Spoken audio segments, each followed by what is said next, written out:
Today, we're covering a topic that stick welders must know: stick welding with the E6010 electrode.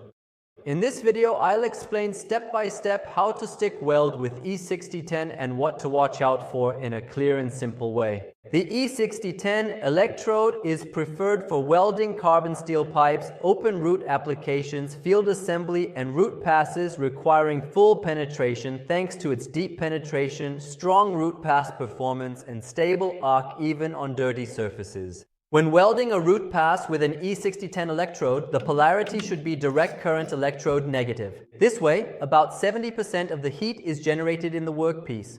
As a result, the arc becomes more stable and control over the weld pool increases. For field passes, the polarity should be switched to direct current electrode positive to deposit more filler metal. Electrode diameter and amperage settings should be determined based on the material thickness. For pieces up to 1/8 of an inch thick, use a 3/32 inch electrode and work within 40 to 80 amps. For pieces between 1/8 and 3/16 of an inch, switch to a 1/8 inch electrode and set the amperage between 70 and 125. For pieces over 3/16 of an inch thick, switch to a 5/32 inch electrode and set the amperage between 90 and 175. To create an arc, there must be a small gap between the electrode and the workpiece. When trying to start the arc by tapping the electrode on the piece, a brief short circuit can occur. If the electrode isn't pulled back quickly enough, it can stick to the piece.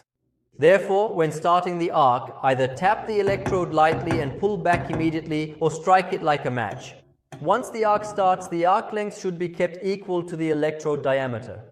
For example, when working with a 5/32 inch electrode, the arc length should be around 5/32 of an inch. If the arc length is too long, the distance increases, making the arc unstable and increasing spatter. At the same time, the shielding effect of the electrode coating weakens. This can cause the molten weld pool to contact the air and lead to porosity. The electrode angle should be tilted 15 to 30 degrees from vertical and held in the direction of travel.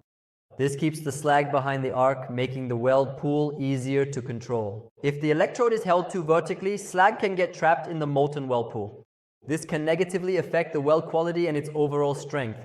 Also, when welding a root pass with E6010, use a controlled whipping motion to manage the weld pool and the keyhole. At the end of the weld, the arc should not be cut off suddenly. Cutting the arc suddenly can cause a crater to form at the end of the weld bead.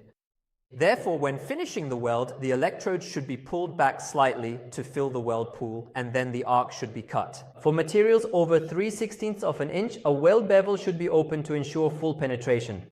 Also, in multi-pass welds, the slag formed after each pass must be cleaned to prevent the weld strength from decreasing. E6010 electrodes should not be dried. Due to its cellulosic structure, the moisture it contains contributes to arc stability and penetration.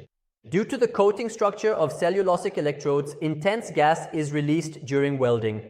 That is why they are preferred in outdoor fields. If they are to be used in enclosed areas, there must be an adequate ventilation system in the environment. In this video, we explain step by step how to correctly perform stick welding with an E6010 electrode. If you think this video was helpful, don't forget to like it and subscribe to the channel for more stick welding training. See you in the next video.